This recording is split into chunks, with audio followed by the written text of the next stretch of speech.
Today, we are 112 kilometers away from Prayagraj in a district known as Fatehpur. And we are sitting with this dynamic man who happens to be the MLA of this region, Vikram Singh. Welcome to the show. Thank you. You are a very In fact, you are welcome here. Thank you so much.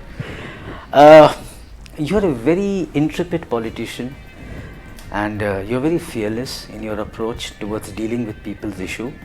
And since your education is from a science background, you understand the concepts of science and management a bit, the art of getting work done. How do you deal with the uneducated class who cannot communicate? Do you stoop down to that level to understand, or do you comprehend what are they saying and what are they wanting to do, to ask you to do? See, I think every politician develops this special knack of connecting with people linguistically, as well as the demands which they want to be fulfilled.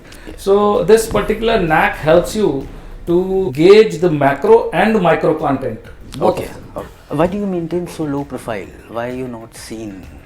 Is it by nature, or those who are heavy usually go, if you have to find something very special, you have to dive deeper. That's one. You see, everybody has a task in society. I feel that way. I am an MLA.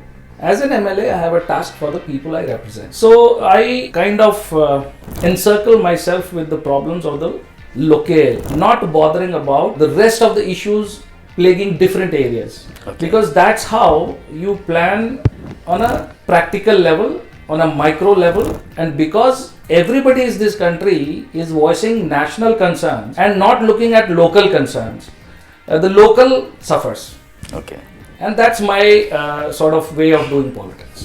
What changes have you done in your tenure for the people of Fatehpur? For last 70 odd years, there has been a number of politicians who have represented Fatehpur at different platforms. But this time, since 2014 onward, we have started from the basics. There was very small, there were just rudiments of things. Like for health, yes, there was a hospital, but it was a very in shambles. There was something which education, which was in shambles. Lot of things. One by one, we have started on everything. We brought a Kendriya Vidyalaya to Fatehpur. We brought it. Now it will start sometime maybe this year or the next year.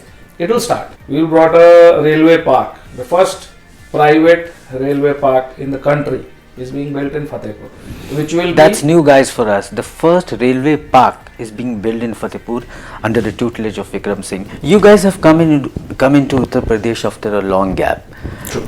Politics is decided in the state of Uttar Pradesh. So is it because of this that the development and all these activities happening? It is not just that. You see, if you look at Uttar Pradesh, if it was a state, acting state, it would have been the 5th largest state of the world. 17% of India's population resides here. 24 crores people live here. Whether they are poor, whether they are rich, what is their genetics of cleanliness, what is their genetics of health, what is their genetics of education, everything matters because it is 17% of the country. And therefore, to look at Uttar Pradesh in just terms of a simple state will be doing injustice to the state. It has every ramification of a nation, other than, of course, defense and foreign affairs. But rest of the things have to be planned in a way, and we have shown the country time and again that whatever changes Uttar Pradesh does, the country follows. This is for our viewers that Vikram has been very closely associated with Chandra Swamiji, popularly known as the Godman of the Indian politicians. He has seen the Prime Minister's big political honkos coming into the den of Chandra Swamiji. He understands what political people are behind the curtains and in front of the curtains. How far has that helped you in making up your career as a politician?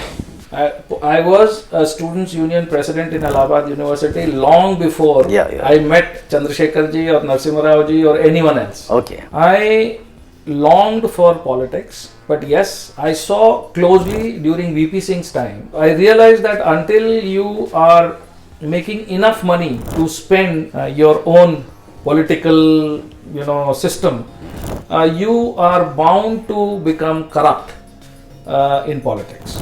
If you're not making money, then you will make money from politics. The earlier political parties had made politics as a business where you can, come on a cycle in politics, and after 10 years of toil, you could be riding a big car, living in a good house, giving good education to your children, and having a posse of men. So this is not the politics the country wanted, but this was somehow thrust on the country by people who were not visionaries, I would say. So this is where I think the politics of it went wrong, has to be corrected. No one who gets paid by the government should be able to indulge in corrupt practices, though everyone who's paid by the government is indulged in corrupt practices. That was the norm.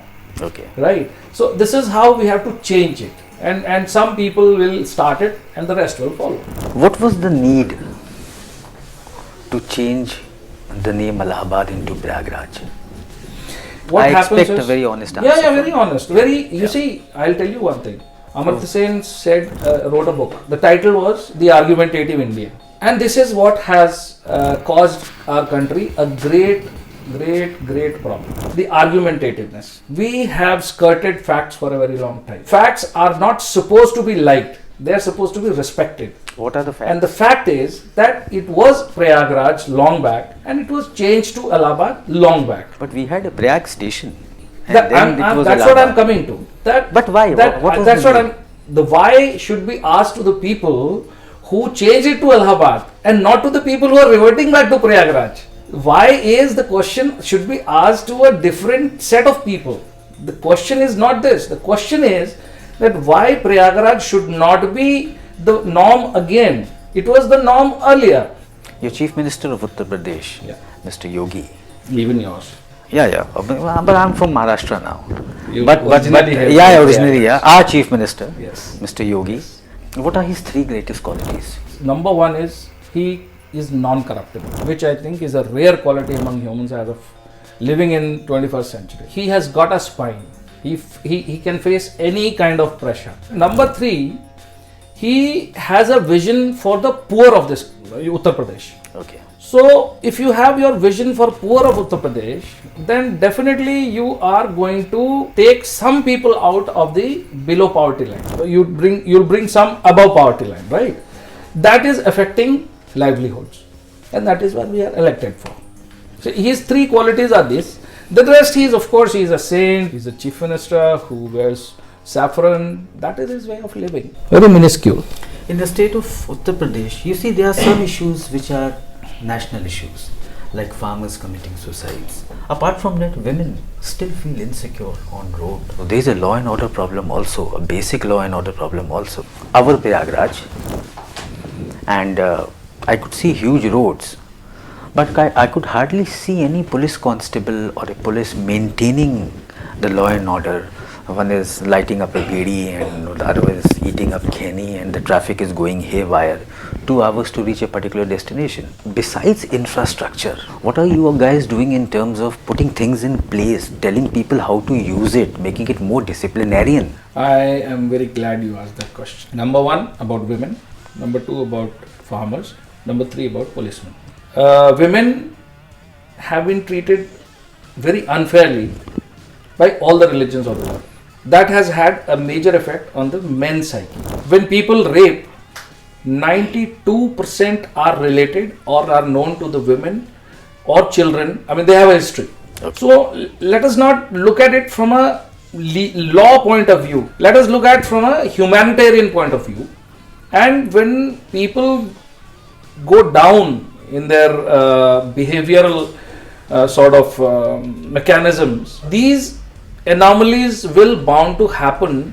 People are trying to solve that in religion, in different religions also. They're trying to bring women up. They're trying to get them into businesses, get them not just doing the household chores. They want them to come out and work. That is one part of genetically transforming the psyche of the country. Okay. Second part is law and order. Law and order only kicks in when the law is broken. You cannot think that this woman is going to be raped and put the policeman behind her, right? So if a law is broken and then investigation is not done properly or the justice is not given properly, then we are to be blamed, or any other government has to be blamed. Crime, wherever law is broken, then only law has to come in. Until it is broken, in anticipation you cannot arrest people, farmers. They have not been dealt in a way they should have been dealt with No, for a very long time. So what happened is, some bureaucrat somewhere sitting in some chair at some point of time in government said that let us give some loan to the farmers, Okay. so that they can make money out of getting this loan. Okay. What they thought was, because it was the elitism at play, they had no connection with the reality of the farm. What they did at that particular time was gave loans to people, but they were the real people who were the targets of these loans, spent it on what? They bought a cow or a buffalo, or spent it on their daughter's marriage, or made a house. Now daughter's marriage, the money was not coming back. House, the money is not coming back. Buying a motorcycle, the money is not coming back. So they were not given a business option, that with this money, they were not asked what are you going to do with this money, and therefore they became entrapped in a cycle of getting money and then not being able to pay back, and then the government stepping in and the government asking its money and the government not getting it back, the farmer getting arrested, he getting shunned or called names by his villagers, his panchayat people. ये देखो चोर जा रहा है, पैसा नहीं दिया इसने. After years, folks, after years of asking politicians, I think today I actually got a befitting reply. Like, what he said definitely makes sense. So that's it. Vikram Singh, as candid as ever.